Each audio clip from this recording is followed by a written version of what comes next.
Endelig vi klare. Natt til 1. mai, eller Drift Night som det heter nå. Bilen kjempeklar. Jeg kjempeklar. Dette blir en helt sinnssykt rå dag og kveld.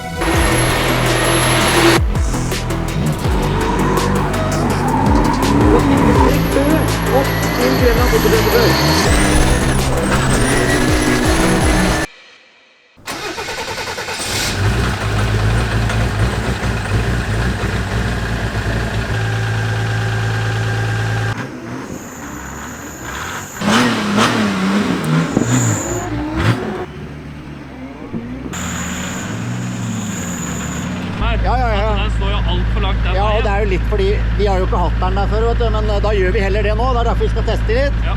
For vi må ha noe foran en krana der borti der, vet du. Så da flytter vi til midten, så prøv en litt tur nå, så fikser vi det, og så tar det en tur etterpå igjen.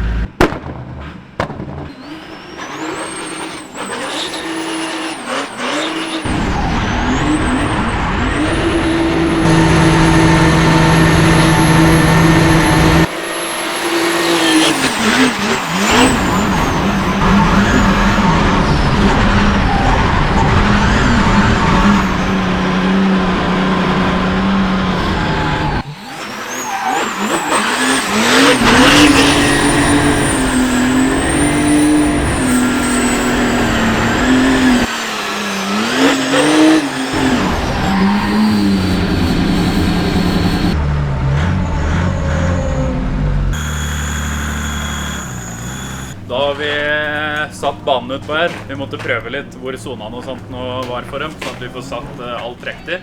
Så det var noe vi flyttet på. Utenom det så funker bilen sinnssykt bra. Kløtsjen funker bra. Så nå kjørte vi jo relativt pent, men det her blir en sinnssykt rå da. Nå vi klare for renn nummer 2. Så nå har vi fått ned dekktrykket litt. Vi glemte å sjekke det i stad, da kjørte vi på 4 bar. Så det litt mye, det var litt seiling ut på her. Nå det nede på 1 bar, det ikke det, Bogdan? Jo, da det riktig. 1 bar.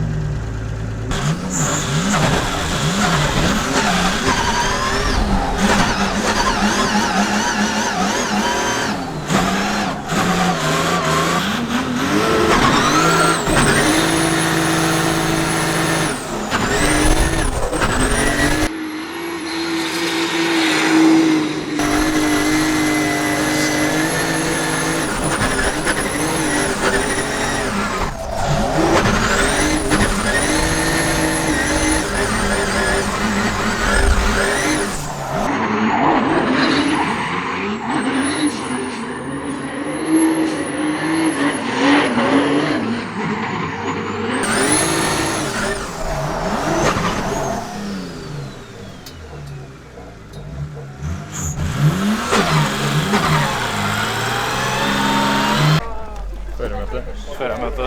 Vi lærer hvordan vi skal kjøre. Ja, det nå du lærer det. Ja. Trafikalt grunnkurs. Trafikalt grunnkurs. Skulle nesten tro at jeg burde vært på det, med den nye kløtsjen. Det bare av og på. Det ikke litt sluringen en gang. Uvant når ting funker? Ja, det det også. Da vi klare. Treningsgrad nummer 3. Ryker det fælt her? Her ryker det både foran og bak, for eksempel. Det Robby Rurelund.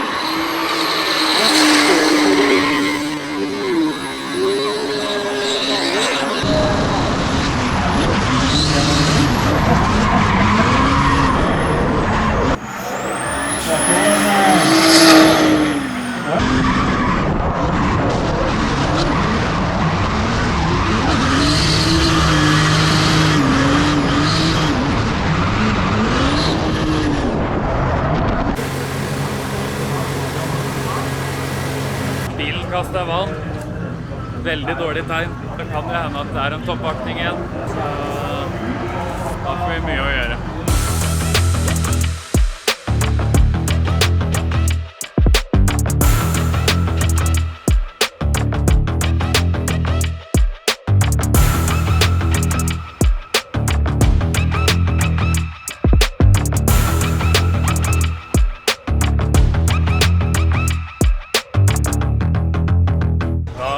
Bekreftet at toppakninga ryker igjen, så vi må finne ut av det.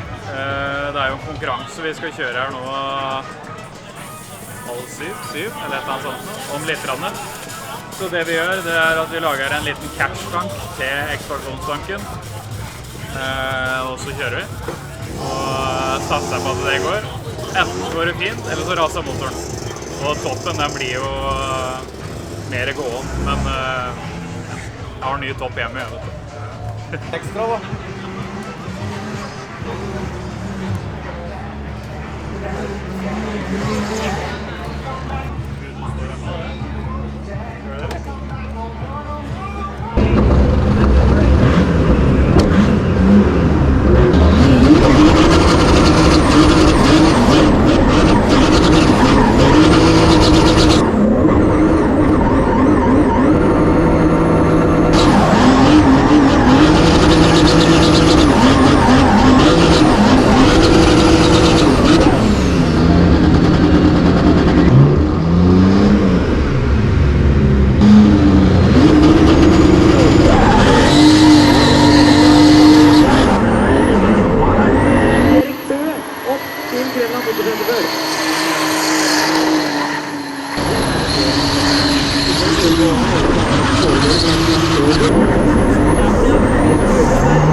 Nei, vi røyk jo toppakninga, så måtte jeg ta et litt pent brann. Neida, det var totalt max attack, så jeg så jo, eller jeg merket det, når jeg kom inn i den ene rundkjøringen der da, så ble det noe inn i helvete glatt, og da var det spruta det ut vann bak. Så det er jo et helt sinnssykt trøkk i det kjølesystemet nå, så da satt vi jo på en ekspansjonsbolle til ekspansjonstanken. Du kan komme her og se. Så har vi laget til den her, så den samler opp vannet som går over, for den kastet jo vann. Men allikevel så var det så mye trøkk at det ene var slangeklemmene under røyk. Så da ble det jækla glatt, men jeg ga meg jo ikke for det. Så jeg tror det var et bra run egentlig, og godt med show. Publikum likte det. Og så tok det jo fyr foran der. Det var jo, alt var jo rødglødende, så er grenrør da. Så, nei da. Da har vi fått kjørt en gang, og det gikk jo vi på se. Da hadde det vært moro om det hadde holdt videre. Men vi får se. Slangen har sprekt. Hvor er det du har små rett? Gjør det?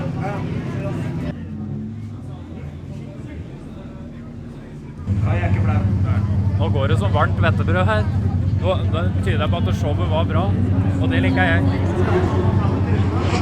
LED bars.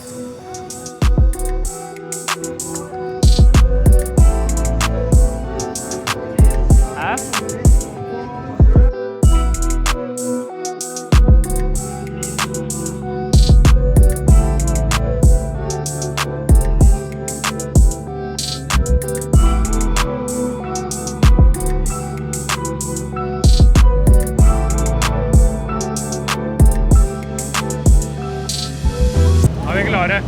Max attack med ryke i toppakning. Nå er vi endelig klare. Det er Marius, jævla bråkebøtte. Endelig så er vi klare for kveldskjøringa. Det er jo det kuleste vi gjør, å kjøre i mørket med driftingbiler. Og det lysshowet som er ute her, det blir helt fantastisk. Og selvfølgelig med den nye LED-baren fra Osram, så blir det her helt nydelig.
røyk en vannslange av startplata.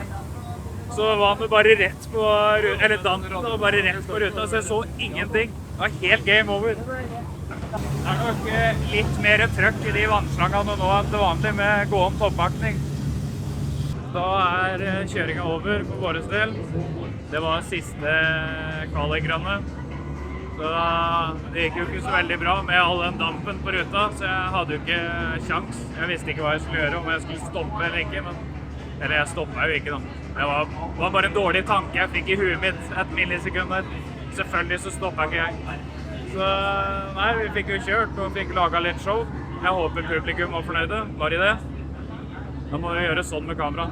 Eller sånn, hvis de ikke var fornøyde. Var de fornøyde? Ja, det er bra. Da er jeg fornøyd.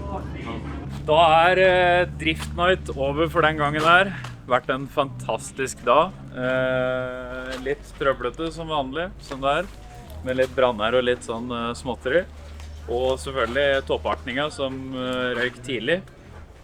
Eller om det har vært røyk hele tiden, det vet jeg ikke. For det var vel allerede i første run vi begynte å kaste vann. Men at den har holdt med gående toppakning er jo helt sinnssykt med den kjøringen. Så nå er det hjem og finne ut av hva vi gjør. Toppen var jo skeiv etter dynoen. Så om jeg bygger en ny topp og kanskje går over til fire rings, eller Cooper rings, eller hva du vil kalle det. Det får vi se litt rann. Men utenom det så funker bilen veldig bra, og setter ufattelig stor pris på alle som har vært borte i merch-boden og er med og støtter oss. Så dere som ikke hadde mulighet til å være her, dere får gå inn på furulunddrifting.no og kjøpe dere en genser.